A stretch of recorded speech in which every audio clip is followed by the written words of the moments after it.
What is up, guys? It's the end of the week. It's Friday, right? You haven't seen me in a week. I mean, when I say you guys, I mean like that one person that's watching, right? Who has nothing better to do but to watch me. Sorry, I'm shaking it around. I got my, I'm on my phone right now. But anyways, so a lot has happened this past week in the sports world. We had UFC 243, amazing event. We have college football, NFL football. We got NHL going on. We got the MLB postseason, and we have NBA preseason. I mean, the stars are aligning in the sports world, right? I mean, eventually we're going to have the regular seasons and the postseasons all going on at the same time when it really counts. So, what a great time to be a sports fan.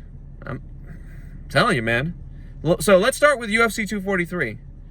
In Melbourne, Australia, at Marvel Stadium, over 57,000 people attended this event. What an amazing event it was, too. Like, you got some knockouts, some submissions, and probably one of the best entrances in combat sports in recent history, in Stylebender's dance choreographed entrance. So that was fun to watch. And he had just an amazing exit. Wait, did I say that right? Just as an amazing exit. Yeah, there you go. Still learning English here. So his entrance and exit were equally as good as each other, man. He knocked Whitaker out. Knocked him out in the first and second round. Because if you watch that fight, he knocked him out at the end of the round. He could have won that if the horn didn't go. But, he just got him in the second round. So that goes to show you how good Stylebender is, right? Like, he's a good fighter, an amazing fighter. And this fight and what he's doing now in the sport is really showing you what kind of entertainer he is and how much of a valuable asset that UFC has. Like, he is a star, legit, right? And he's an amazing fighter. And this fight not only shows you how great of a fighter he is, but it also shows you how good of a fighter Gastelum is. Because Gastelum and him went 5 full rounds, the distance. And it was close, right? Stylebender won that fight, but that was blow for blow, man. They were going at it. And Gastelum was in it to the end. So that really shows you that Gastelum fought a better fight than Whitaker did. So that was my 2 cents on it. And Dan Hooker, man, you're gonna see him in the future. I called Cannonier, right? I said Cannonier is gonna be a future in the making, and I think Dan Hooker is gonna be someone, someone to watch in UFC. I did call last week that Adesanya was gonna win. I didn't think it was gonna knock him out, but I was wrong. But I was right that he won. So I get points for that, right? I just thought it was going to go to the distance because I really thought Whitaker was going to last longer. But because he fought against Romero twice and went blow for blow, it was like a Gastelum Adesanya fight 2 times. So, but he's been looking sluggish, and it showed just wasn't quick enough for Adesanya. So I don't think Costa is going to win against Adesanya. I mean, Costa, Whitaker, Romero, they have the same brawl style, and if you can't check, if you don't avoid punches, Adesanya's going to get you. And Adesanya has punching power, but more importantly, he has power with precision. He may not hit as hard as Costa, or he may not hit as hard as Whitaker. Like, he may not be a power puncher that you would traditionally think of. But if you have power and you're precise in your hits, you're going to knock people out. So, good for him, man. I'm excited to see who he's going to fight next. I think we all know who he's going to fight next. But after that. So, yeah. So, that was an amazing fight card. I'm excited for this upcoming one with Watterson and Kron Gracie and Cub Swanson. That's going to be an interesting fight, right? Cub Swanson and Kron Gracie. I would have thought that Kron Gracie would have had somebody else than Cub Swanson, but hey, we'll see. Cub's a brawler, and he's a fighter, man. So that's going to be a good one. I want to see if Kron's striking has improved, which I would imagine it has, right? Like, no one stays the same. If they're really working their craft, no one stays the same at their weakest points, right? Now, obviously his grappling is world level, like amazing. Like, he's the best of the best in the world. So I don't know how much he can improve on that. I'm sure, right? We can all improve even on our best qualities and attributes, but his striking, obviously, I think he would say that is weaker of the two. But I would assume that's gotten better. But I would like to see how much better it got. So we'll see. That's gonna be a good card, right? NFL this weekend was really good. New England Patriots, man, like they're amazing, man. Like, it's frustrating. It's frustrating as a Dolphins fan being in the same division as the Patriots. Now, in the 80s and 90s, it was great. So I guess that love has been reciprocated for the next 2 decades that the Dolphins have endured. So thanks, Patriots. Thanks, Tom Brady. Really love losing to you in the end, right? Like, we beat you in the season, right? We win the battles, but you guys win the wars because obviously 6 Super Bowls have shown that you continually win the war. So that's okay because we're getting our quarterback next year. I still think it's Tua, but who knows what's going to happen at the end of this year? Dolphins may not get the first pick, and then therefore they have to go after other quarterbacks like Herbert or Burrow. So we'll see. But I keep on switching it because my arm is getting tired by holding this phone. So I do apologize for the inconvenience of looking at me from different angles. So, but yeah, and just to highlight on the NFL again, Daniel Jones is, man, he's a good quarterback. He's making mistakes, but like a lot of people are giving him flack. Oh, he threw interceptions. Well, he plays on a horrible team. If you recall, Peyton Manning threw more interceptions than touchdowns his first NFL season because he played for a horrible Indianapolis team. So Daniel Jones is doing the best with what he's got. He's going to make mistakes because he's a rookie, right? Like, what do you expect from rookies? To be perfect? No, right? Like, rarely do you see a rookie quarterback come in and, throw the most touchdowns of the league, right?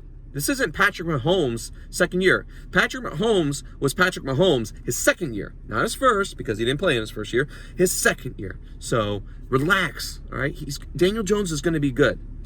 Just get him some weapons and get him a defense, right? So, but they're going to have a high draft pick, and maybe they'll work on getting a receiver. Golden Tate, I had him on my draft team. I have him on my team in fantasy football, and I was an idiot for not playing. I was like, you know what? Maybe I should play Golden Tate. No, I didn't. One, I wasn't paying attention this week because I was busy at work. But 2, I just thought, maybe one more week. No, next week, he's playing. I don't care who they play. They could play. Well, they played the best defense in the NFL. They played him, and he got over 100 yards and a touchdown. So I should have played Golden Tate, but I didn't.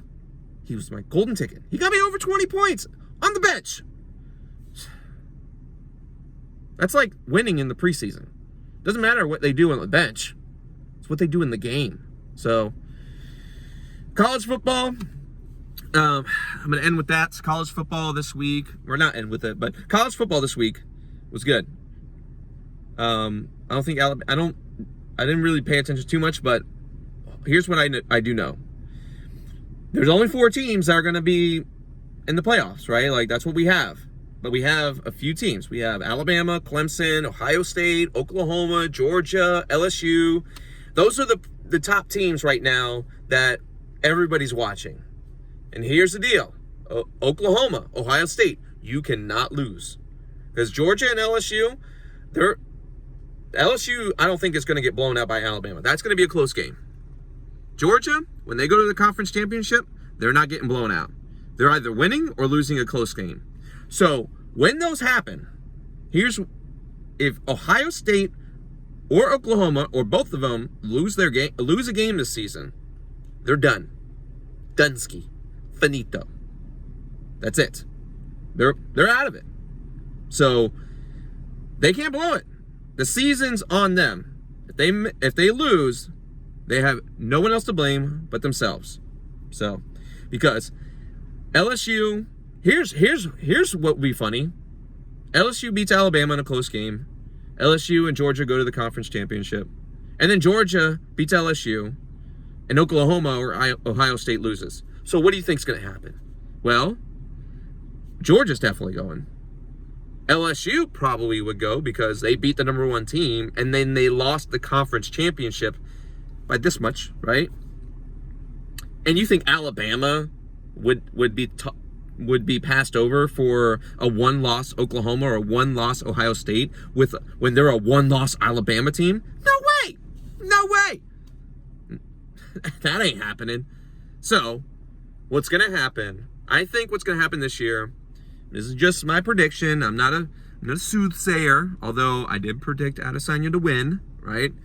I can't predict how they're going to win, right? But I did predict he was going to win. So, what I see happening in my crystal ball of a mind, I see Alabama being the number 1 team at the end of the season. They're going to win the conference. They're going to win the SEC. I see Clemson winning the ACC. I don't think they're going to lose at all this year. Look, Clemson's got a decent schedule, but not as hard as SEC. The SEC this year is amazing, right? So I see Clemson going. All right, I don't see them losing. And even if they lost a close game, I don't think they would ever be passed up for another 1-loss team because just history, right? They've won championships. They've got more to give as far as a game and attendance and TV viewership. Like, more people would watch them, right?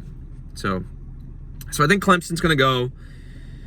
I honestly think Ohio State's going to go. They have a really good quarterback. We'll see what happens, but I think Ohio State, out of Oklahoma and Ohio State's, I think, going to, in the end, last longer than Oklahoma. I think Oklahoma's going to lose a game this year. Something in me tells me. I don't know who, right? I'm not even paying attention to who the teams they are playing.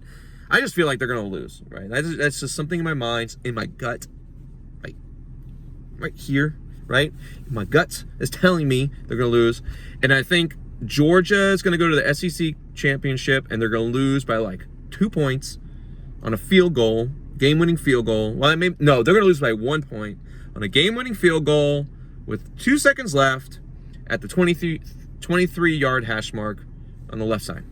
That's just what I'm predicting. I mean, just kind of throwing it out there. Anyways, so Alabama, Clemson, Ohio State, Georgia. Although what would be really interesting is that Oklahoma goes, and then Alabama plays Oklahoma in the playoff championship game.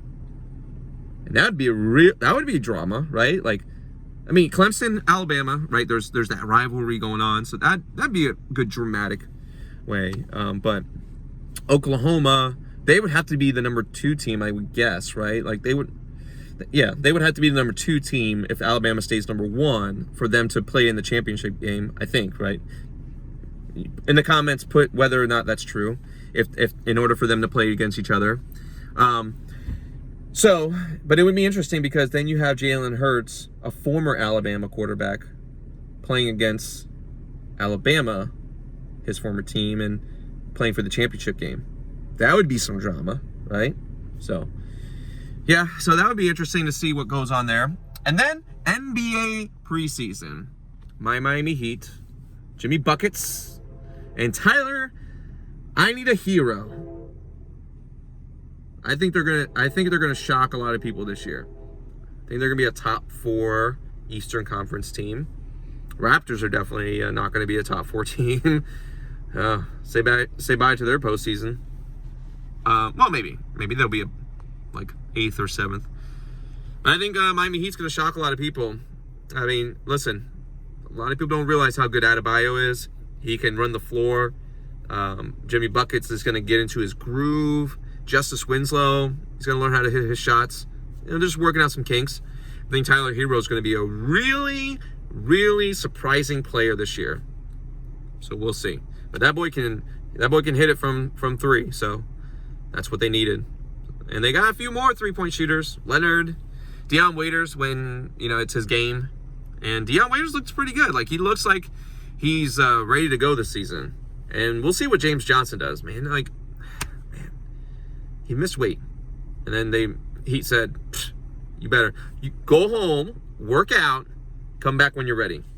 I love that. I love that heat culture, right? Like, if you're not ready, if you don't come here prepared, unless because you're injured, right? But if you come here and you miss weight and you're not conditioned right, you better go work that out on your own and come back when you're ready, because you should be ready come preseason, right? Like, you shouldn't be coming here and thinking that you earned a spot and you can't work for it. You don't continue to work for it. No, you're a professional, right? You're a professional throughout the year, not just in season, in preseason, throughout the year. You come to off-season mini camp, you come to training camp ready to perfect your game. You don't come with lack of conditioning. So I don't know the story behind James Johnson, though. There may be some underlying things. I'm just saying that's in general, that's the Heat culture, and that is amazing. And that really goes to show you, because their talent, according to the NBA, experts, their talent level on their team isn't near the top of the level, but they produce with the talent that the experts say that they have. That goes to show you that they work hard. So it'll be interesting to see this year what they do, and then next year and the year after, when they're really trying to go after those really good players that are in free agency, like Giannis or somebody like that. That would be, oh my gosh, that would be amazing. Giannis, Jimmy Buckets, you have Tyler Hero and Justice Winslow running the point, and Bam, like that would, you talk about top team in the NBA, not just in the East, in the NBA. So come to Miami, Giannis, please. So anyways, so that was my week, right? It's been a long week. Dolphins didn't lose because they didn't play. And if you don't play, you can't lose. But you also can't win. So this week, Dolphins versus Redskins. Game of the unwinnables. Unwinnables. It's like non-crustables or whatever. Unwinnables. We'll see what happens there. I think the Redskins are going to win. They've got Bill Callahan. He's an interim head coach, and every interim head coach has something to prove, right? So they're going to play like they have something to prove. So I think the Redskins are going to come out winning. I don't know who they put in a starter. I think they announced that Haskins is, they're not going to put him in right away because they want to develop him, right? Not a knock on Haskins, but it's just that they're not ready for him. Like they want him to have a little bit more maturation before they just throw him out to the Wolves. And maybe that game when he went in and threw 3 interceptions was an eye-opener for him to allow him to know, like, hey, welcome to the NFL, right? Like, that's what the NFL is. It's not college anymore. And to show you how much you got to work on your game. So, that was a train wreck of a team. Dolphins at least have a plan. It's not a plan that a lot of people like. It's like a lot of people are sick right now. It's like a plane in midair that just turned 90 degrees on a dime, going 700 miles an hour. If you ever done that, you probably would feel sick. And that's what every fan is going through right now. As a Dolphins fan, you're feeling sick. It's okay. Get some Pepto, take some Dramamine, so you can get ready for the motion sickness, because it's going to be a long year. But it's okay, because next year, when we have 3 first-round picks and $100 million in cap space, things will feel better. Just, they can't screw it up then. Anyways, I'm out. UFC Tampa in Florida, which is a Spanish word. I hope you know. I probably should know what that means, but I think it means flower or something like that, or little flower. Anyways, little known fact about Florida is that the state tree is, I think, the sable palm, or it's a palm tree, and palms aren't really trees, they're plants. There's Florida for you, right? Our state tree is not really a tree. There you go. Anyways, hope you guys enjoy your weekend. I might be on in the middle of the week next week. I might have another video posted. But I'll see you at least next Friday after Thursday Night Football again. Deuces.